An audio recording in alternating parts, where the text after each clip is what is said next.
Success होने के हमेशा से ही दो रास्ते रहे हैं। पहला रास्ता वो रहता है जो कि बहुत हार्ड वर्किंग, मेहनत से और ऑनेस्टी से जीती जाती है। दूसरा रास्ता होता है बेईमानी से और दूसरे का हक छीन के अचीव किया जाता है। इन दिस वीडियो हम बात करने वाले हैं किस तरीके से इतनी अच्छी मूवीज़ होने के बावजूद भी आलिया भट्ट ने सक्सेस तो अचीव कर ली, पर उन्होंने अपनी कोई भी रियल पर्सनैलिटी अभी तक ऑडियंस के सामने नहीं लाई।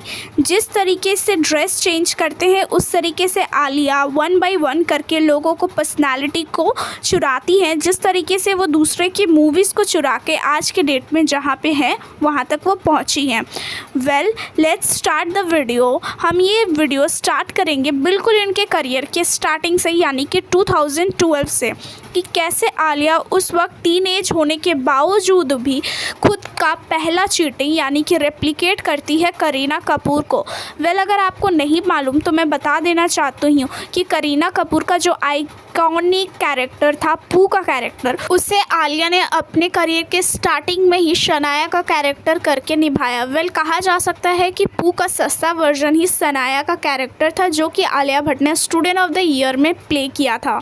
इनकी सेकंड मूवी थी हाईवे। अगर हाईवे का कैरेक्टर आपको याद हो और अगर आपने मूवी देखी हो तो वो एक काफ़ी ज़्यादा मैच्योर लड़की का कैरेक्टर था। इम्तियाज़ अली स्टार्टिंग में तो ऑफकोर्स रेडी नहीं हो रहे थे आलिया को वो कैरेक्टर देने के लिए, but as usual I am sure आपको ये पता होगा कि किस तरीके से करण की फेवरेट आलिया है और किस तरीके से करण ने उनको कन्विंस किया कि ये रोल है जो आलिया को दी जाए।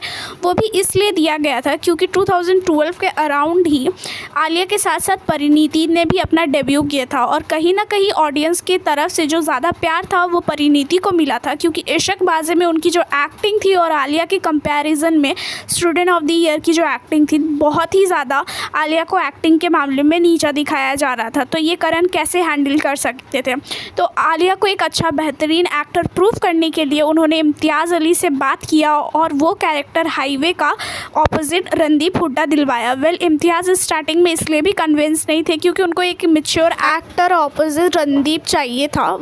किसी भी तरीके से आलिया ही फाइनलाइज्ड हुई और उनका वो जो एजेंडा था वो भी कहीं ना कहीं सक्सेसफुल रहा। ऑडियंस के सामने ये प्रूव हो गया कि आलिया एक बेटर एक्ट्रेस है। करण जौहर ने अपनी प्रोडक्शन हाउस की तो सारी मूवीज़ आलिया के नाम करके रखा ही था। इसके अलावा भी अगर किसी दूसरे प्रोडक्शन हाउस में अच्छी मूवीज़ बनती तो वो भी किसी भी कीमत पे करण जौहर आलिया की झोली में वो डाल देते।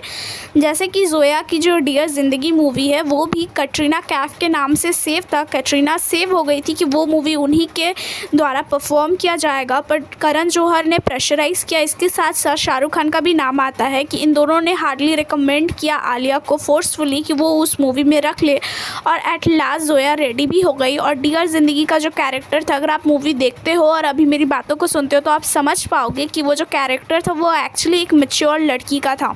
रियल शॉकिंग ये बात थी कि उस दौरान आलिया और कटरीना काफ़ी ज़्यादा क्लोज दिखते थे, काफ़ी ज़्यादा साथ में हमेशा कैप्चर होते थे, तो कहीं ना कहीं वो एक दूसरे को बेस्टी टर्म्स से भी अनाउंस करते थे। तो ये चीज़ें भी कहना बहुत ज़्यादा शॉकिंग था उस वक्त कि वो अगर कैटरीना अपनी सो कॉल बेस्ट फ्रेंड की मूवी अगर छीन सकती थी तो किसी आउटसाइडर की मूवी ले लेना तो उनके लिए कोई बड़ी बात नहीं थी। इसके अलावा भी अनगिनत मूवीज़ के नेम है। मैं यहाँ पे नाम मेंशन करना चाहूँगी संजय लीला भंसाली का। अगर आपको नहीं पता तो ये काफ़ी ज़्यादा अच्छे प्रोड्यूसर और डायरेक्टर हैं जो अच्छी मूवीज़ बनाते हैं और वो अपनी यूनिकनेस अपनी मूवीज़ के लिए ही जाने जाते हैं, जो कि उन्होंने बहुत ज़्यादा काम 3 प्रोजेक्ट में दीपिका के साथ किया था। तो ऑफकोर्स आलिया का भी ज़ोर था कि वो भी उसके साथ मूवी करे और कहा जाता है, ये स्टोरी भी है कि आलिया रोने लगी थी, काफ़ी टाइम तक वो रोती रही, तब संजय लीला भंसाली ने उनको एक मूवी देने का वादा किया और तब जाके उनके हाथ में गंगूबाई जैसी मूवी आई। और आपको ना मालूम हो तो मैं बता दूं कि गंगूबाई के लिए उनको एक अच्छा खासा अवार्ड भी मिला था, प्राइज़ मिला था, नेशनल अवार्ड। और गंगूबाई का जो कैरेक्टर था इफ़ यू नो, वो भी एक सीनियर लेडी अगर प्ले करती तो ऑडियंस को लगता है कि वो ज़्यादा अच्छे से परफॉर्म हो सकता था। तो ये रहा आलिया भट्ट का क्राफ्ट कि वो किस तरीके से अपनी फ्रेंड्स हो या किसी आउटसाइडर्स हो, किसी की भी मूवी लेने में कभी पीछे नहीं हटती और इस तरीके से ही उन्होंने अपनी सक्सेस की सीढ़ी चढ़ी है। संजय लीला भंसाली ने already 3 successful movies Deepika Deepika के साथ कर चुके हैं और वो हमेशा दीपिका पादुकोण को अपना फेवरेट भी बताते हैं, जिसमें कि रामलीला, पद्मावत और बाजीराव मस्तानी जैसी आइकॉनिक मूवीज़ रही है। तो कहीं ना कहीं दीपिका की ये सारी सक्सेस देख के आलिया बहुत ज़्यादा इनसिक्योर होती है और इसीलिए उन्होंने कहा है कि दीपिका के साथ संजय लीला ने अगर 3 प्रोजेक्ट्स किए हैं तो वो उनके साथ 4 प्रोजेक्ट करेंगे, विच शोज़ इटसेल्फ कि वो कितना ज़्यादा इनसिक्योर अपने से सारे एज के साथ भी और अपने से बड़े एज के एक्ट्रेस के साथ भी बहुत ज़्यादा इनसिक्योर होती हैं। वेल, दीपिका और कटरीना के साथ इनसिक्योर होना उनको रेप्लिकेट करने का रीज़न प्रोफेशनल्स रीजंस नहीं है, बल्कि इसके अलावा भी वो अपनी पर्सनल लाइफ में भी कहीं ना कहीं उन दोनों को रेप्लिकेट करती थी। इसी के बदले आप देख सकते हो कि कई बार कितने जगह पे कितने सारे इवेंट्स पे वो उन्होंने वही ड्रेस कैरी करा जिस ड्रेस को कहीं ना कहीं दीपिका ने कभी ना कभी पहना हो। वेल, ये अगर एक बार हो तो कोइंसिडेंस कहा जा सकता है, पर बार बार किसी एक इंसान के जैसे दिखने की कोशिश करना, उनके जैसे ड्रेस कैरी, आलिया को एक कॉपी कैट का टैग दे दिया गया। इसके अलावा भी वो उस लोगों को ज़्यादातर रेप्लिकेट करने की कोशिश करती जो कि उनके प्रेजेंट हस्बैंड रणवीर कपूर को कभी ना कभी पसंद हुआ करते थे। स्टार्टिंग ऑफ कोर्स दीपिका से हुआ, देन कैटरीना कैफ आई, सून उन्होंने थोड़े से कोई इवेंट था जिसमें वो अपनी मूवी के प्रमोशन के लिए गई थी। लोगों ने उनको कहने लगा कि वो अपने सासू माँ मदर इन लॉ को भी कॉपी कैट कर रही है, मतलब उनकी तरह बिल्कुल ड्रेस कैरी किया था उन्होंने। इतना ही नहीं, स्टार्टिंग ऑफ द करियर भी उन्होंने बेबो को कॉपी करने की कोशिश की थी। तो आप देख सकते हो कि इतनी सीरियस, इतनी ज़्यादा अच्छी मूवीज़ देने के बावजूद भी वो कहीं ना कहीं अपना एक जो स्ट्रॉन्ग इमेज होता है, कैरेक्टर होता है, ऑडियंस के बीच कभी भी स्टैब्लिश नहीं कर पाई।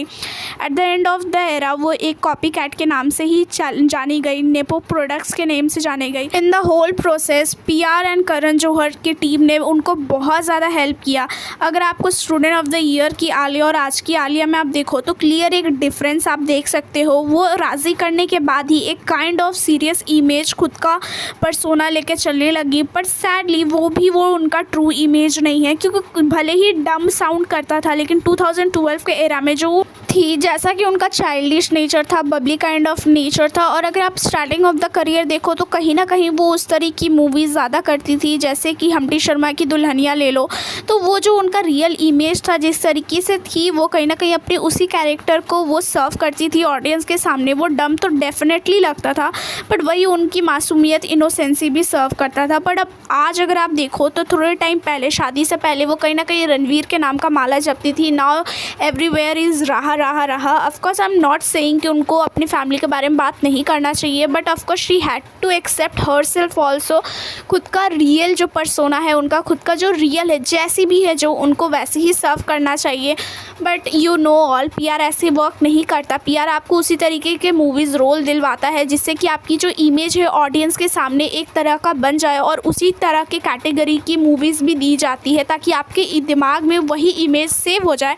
फॉर एग्ज़ाम्पल सलमान खान का दबंग इमेज ही आपके माइंड में है, और कहीं ना कहीं आप देखो तो वो उसी तरीके के मूवीज़ करते भी हैं, तो वो उनको हेल्प भी करता है, ओवरऑल उनकी पर्सनालिटी को मैच भी करता है। बट अगर आप आलिया के केस में देखो तो उनका मोर ऑफ अ इमेज जो है कि काफ़ी ज़्यादा कन्फ्यूजिंग है, और ऑफकोर्स जितना ऑडियंस के लिए कन्फ्यूजिंग है उससे बहुत ज़्यादा मुझे लगता है आलिया के लिए खुद होगा, क्योंकि यार रियल लाइफ में आप एक्टिंग हर समय नहीं कर सकते हो। अगर वहाँ पे भी आपको एक्टिंग करना पड़े तो which is really sad. Well, इस एंड ऑफ द वीडियो में आपसे यही कहना चाहती हूँ कि आपको कैसा वीडियो लगा। मेक श्योर जाके लाइक, शेयर एंड सब्सक्राइब करना, और बताओ कि कैसा लगा। हो सकता है मेरे बोलने के अंदाज़ में भी आपको थोड़ी बहुत कुछ कमियाँ दिखती हो तो वो भी करते हैं, बताओ आप लोग, मैं उसको इम्प्रूव करने की पूरी कोशिश करूँगी। नेक्स्ट वीडियो आपको कल फिर से शाम के 7 बजे रिसीव हो जाएगा। टिल देन बाबा गाइज, और नेक्स्ट वीडियो मैं फिर से कोशिश करूँगी कि कुछ ऐसा लाऊँ जो फ्रेशली आपको सर्व करूँ और आप उस वीडियो को भी एंजॉय करो। Thank you so much.